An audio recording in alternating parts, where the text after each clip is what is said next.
안녕하세요. 저는 한림대학교 강남성심병원 감염내과 이재갑입니다. 오늘은 언론인들에게 감염병에 대한 기본적인 용어와 또한 이해를 위해서 설명을 드리겠고요. 감염내과 의사로서 이제 언론인들께 부탁드리는 내용도 함께 말씀드리겠습니다. 감염병이 이렇게 친숙한 세상이 될 줄 몰랐습니다. 감염병이 친숙하다고 하기에는 우리가 겪고 있는 고통이 상당히 크긴 하지만요. 전 국민이 감염 재생산 지수가 뭔지, 집단 면역이 뭔지 이렇게 알게 되는 그런 세상이 되었습니다. 신종감염병의 유행 자체도 재난에 속하게 됩니다. 이런 신종감염병의 유행의 초기에는 이런 원인 바이러스에 대한 지식이라든지 또 원인 바이러스가 어떻게 전파되는지, 얼마나 많은 사망자를 냈는지, 또 얼마나 많은 감염자를 냈는지 이런 정보들을 빠르게 국민들에게 전파해서 국민들이 이 신종 바이러스에 대해서 잘 알게 하는 부분이 상당히 중요할 수도 있습니다.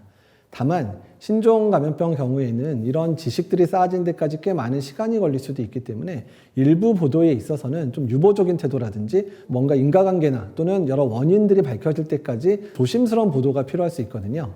코로나 유행 초기에 우리 병원에서 겪은 상황을 말씀을 드리겠습니다. 코로나 유행 초기에 어느 병원에서 첫 번째 사망자가 나오는지에 대한 관심이 매우 높았습니다.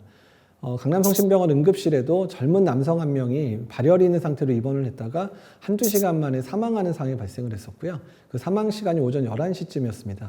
근데 이미 언론에서는 강남성심병원 응급실에서 코로나 의심 환자가 사망했다라는 단독 보도가 이제 나오기 시작했었고요.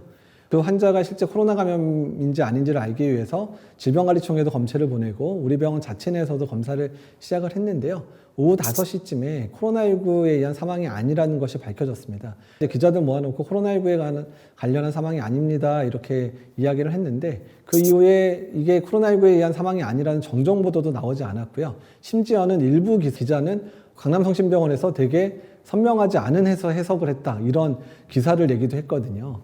이런 일련의 과정 중에서 사망자와 사망자의 가족분들이 응급실에 대기할 수 있는 상황들도 주어지지 않았고 충분히 슬퍼할 만한 그런 겨를도 가질 수도 없었거든요. 그래서 이런 인과관계가 아직까지 확실하지 않은 부분에 있어서 보도를 하는 부분은 매우 주의가 필요할 것 같습니다. 백신 접종의 이상 반응도 상당히 고민되는 부분입니다. 그러니까 백신 접종으로 인한 중증 이상 반응이라든지 또는 사망 사례가 이제 신고가 되었을 때 이 사례에 대한 역학조사의 과정도 상당히 많은 시간이 걸리게 되고 또한 이게 인과관계가 있는지 없는지에 대한 분석 과정도 상당히 오래 걸리게 되거든요. 그런데 언론에서 이런 부분들을 단정적으로 백신 맞고 사망했다 또는 백신 맞고 중증 이상 반응이 발생했다라고 단정적으로 보도하게 되면 많은 국민들이 이런 선정적인 그런 보도로 인해서 공포감을 느낄 수밖에 없거든요. 이런 백신 이상 반응과 관련해서는 전문가의 도움을 받아서 심층적인 기사를 통해서 명확한 인과관계에 대한 정보를 제공해서 국민들이 오해하거나 또는 공포감을 느끼지 않도록 하는 것이 매우 중요합니다. 전문가를 활용함에 있어서도 주의가 필요한데요. 우리가 보통 언론의 가장 중요한 부분들이 중립성이라는 얘기를 많이 하시는데 다만 감염병 재난 또는 감염병의 보도에 있어서는 기계적인 중립은 상당히 위험할 수도 있습니다.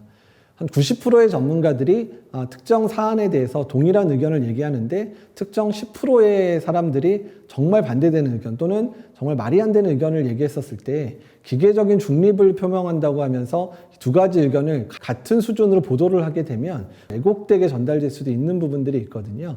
인터뷰를 하는 전문가에 대한 전문성도 검증을 해야 될 필요가 있습니다.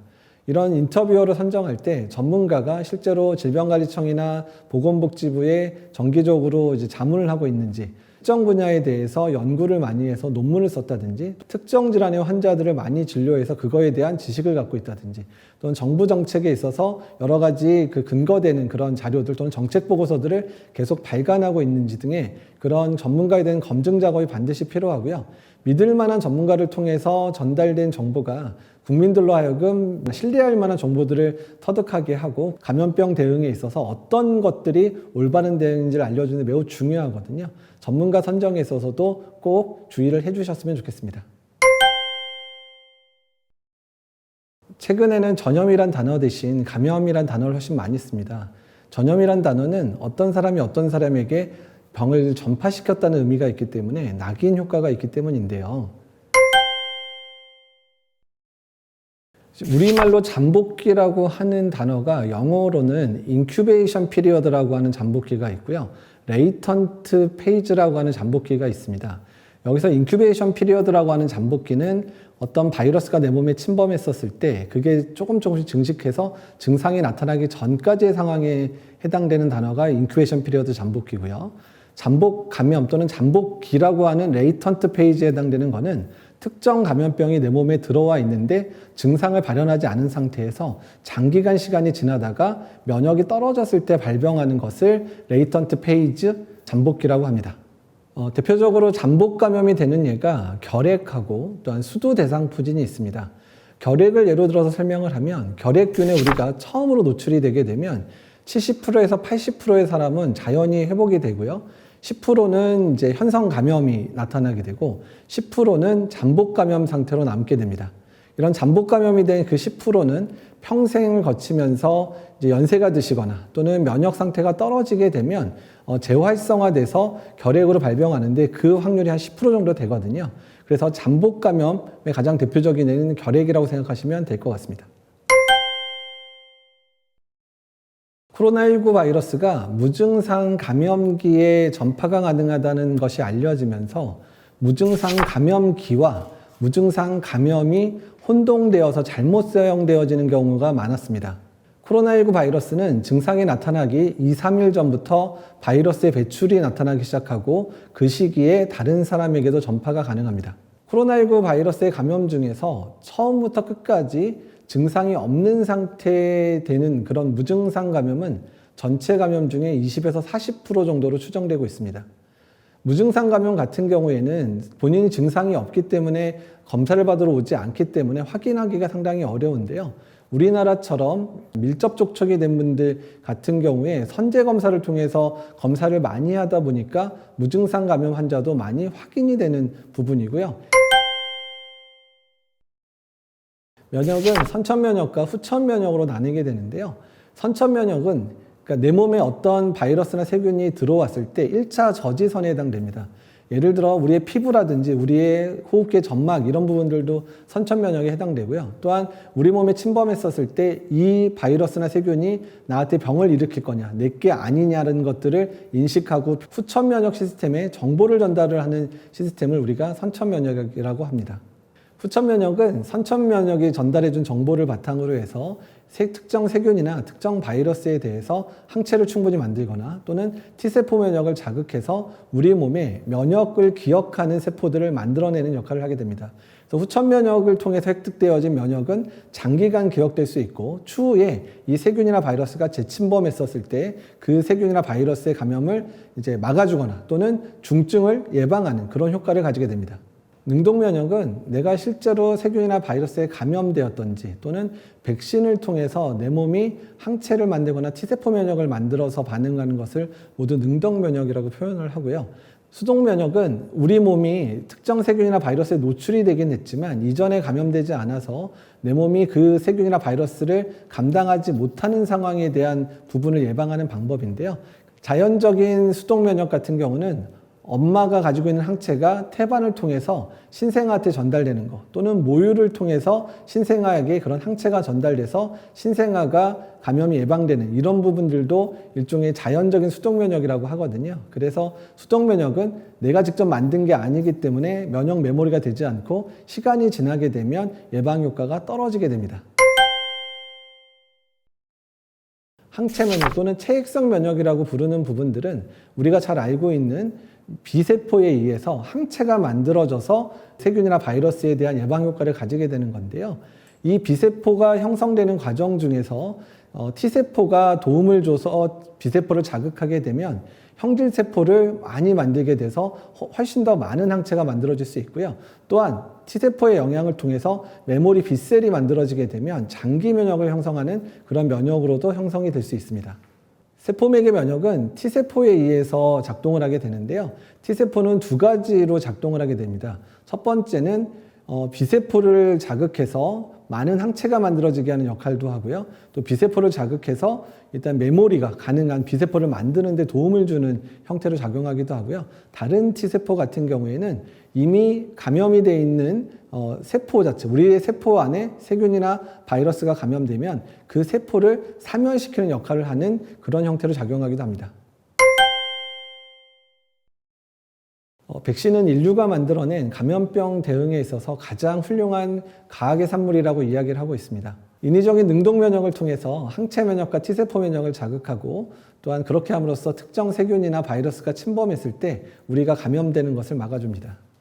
브라라사 백신은 중국의 시노팜이나 시노백 백신이 가장 대표적이고요. 현재 개발 중인 프랑스의 발레바도 이 방식을 사용해서 만들고 있습니다. 브라라사 백신의 원리는 그 바이러스 자체를 어떤 특정 세포라든지 이런 데서 키우게 되고요. 키우게 된 바이러스를 안에서 유전 물질들을 불활화시켜서 증식하지 못하게 되는 상태로 만듭니다. 죽은 바이러스 또는 사백신이라고 하는 부분들을 우리 몸에 투여하게 되면 그 바이러스가 우리 몸에서 면역 자극을 통해서 항체를 만들어내게 됩니다. 합성 단백질 백신은 가장 대표적인 게 이제 출시를 앞두고 있는 노바백스, 또한 우리나라에서 개발하고 있는 SK바이오사이언스의 GBP510이 대표적인 형태고요. 그러니까 코로나 바이러스의 스파이크 단백질을 여러 유전자 재조합을 통해서 대량으로 생산을 하게 되고 그 부분에 면역 자극을 하는 면역 증강제를 섞어서 우리 몸에 투여해서 우리 몸 안에서 항체를 만들어낸 또는 면역을 이제 만드는 그런 역할들을 하게 됩니다. 바이러스 전달체 백신은 사람에게 감염됐을 때 증상이 경미한 바이러스를 활용하는 건데요. 이제 코로나 바이러스 백신에서는 대표적으로 아데노바이러스를 이용했습니다. 아데노바이러스의 유전자 안에 코로나 바이러스의 스파이크 단백질을 만드는 유전자를 삽입을 시키고 이 바이러스체로 우리 몸에 주입을 시키면 이 바이러스가 우리 몸의 세포에 코로나 바이러스의 스파이크 단백질 만드는 유전자를 전달을 하고 그 전달된 유전자가 우리 몸 안에서 스파이크 단백질을 만들고 우리 몸에서 면역 자극을 해서 항체와 T세포 면역을 자극하는 원리로 만들어진 겁니다. mRNA 백신은 대표적으로 화이자와 모더나에서 개발한 백신이고요. mRNA는 세포 내에서 단백질을 합성하는 그런 지도의 역할을 합니다. mRNA 성분은 워낙에 세포 밖에서는 매우 불안정하기 때문에 그 자체만으로 우리 몸에 투여하기는 어렵고요. 그거를 안정화시키기 위해서 리피드 나노파티클을 mRNA를 둘러싸서 mRNA가 안정되게 만들고 이 리피드 나노파티클은 mRNA를 우리 세포에 전달하는 역할을 하게 됩니다. 전달된 mRNA는 우리 세포 내에서 스파이크 단백질을 만들어내고 이 만들어진 스파이크 단백질이 우리 몸에서 이제 항체를 만들거나 T세포를 자극해서 면역을 형성하게 됩니다. DNA 백신은 상대적으로 mRNA 백신보다 세포 밖에서 안정성이 유지가 될 수 있습니다. 다만 이 DNA 백신은 이제 우리 몸에 투여할 때 전기 자극이라든지 압력을 통해서 자극을 주어 활성화가 되고 이렇게 활성화된 DNA가 우리 몸 안에서 스파이크 단백질을 만들어서 우리 몸에서 면역을 만들어내게 됩니다.